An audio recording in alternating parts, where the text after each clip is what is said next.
Buongiorno a tutti, bentornati a Liberamente, variazioni e scorribande qui su Radio Libertà.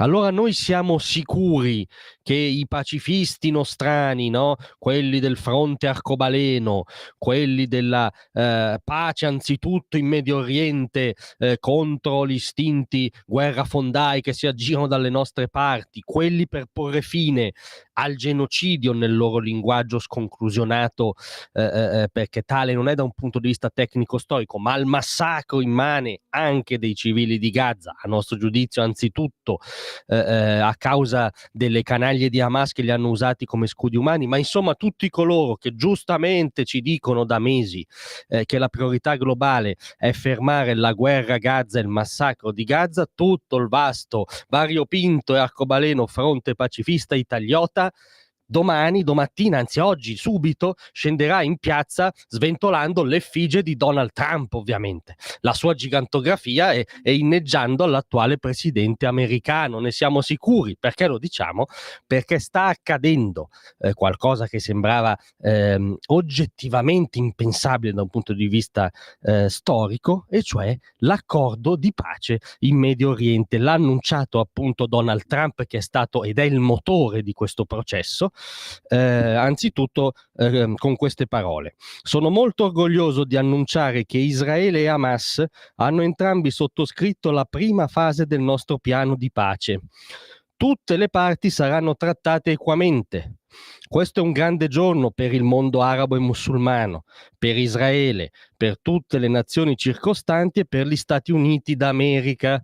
E ringraziamo i mediatori di Qatar, Egitto e Turchia, che hanno collaborato con noi per rendere possibile questo evento storico e senza precedenti.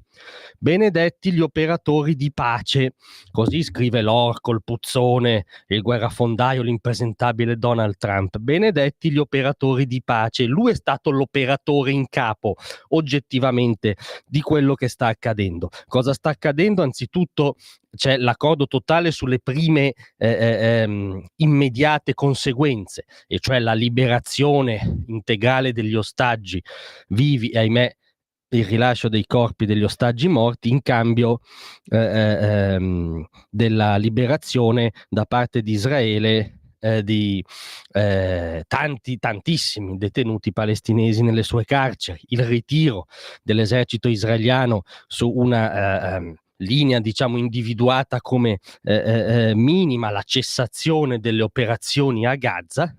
E poi si sta trattando sui passi successivi, ma obiettivamente il primo tassello raggiunto è già qualcosa di storico, un accordo di pace tra Israele e palestinesi nella veste di Hamas, cioè del movimento più irrimediabilmente nemico di Israele che sia esistito. Quindi un obiettivo che hanno inutilmente perseguito fior di presidenti americani, quelli con le idee giuste, quelli pettinati, democratici, compreso quel tizio Barack Obama a cui diedero il Nobel sulla fiducia, così pronti via, Nobel, fiducia poi tradita dall'operato effettivo di Barack Obama.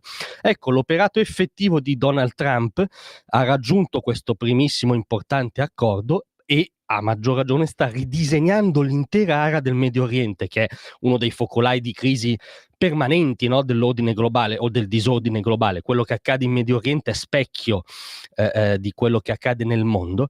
Un ridisegno complessivo improntato a un Medio Oriente il più possibile di pace e prosperità, perché, come emerge chiaramente dalle parole di Trump, questo accordo è figlio anzitutto di un accordo con i paesi arabo-sunniti del Golfo, anzitutto con le monarchie sunnite del Golfo, Arabia Saudita in testa, fondamentali nel pressare su Hamas. Questo accordo è quindi una implementazione e ampliamento di fatto degli accordi di Abramo, che sono l'unica vera cornice anche simbolica per una pace concreta in Medio Oriente.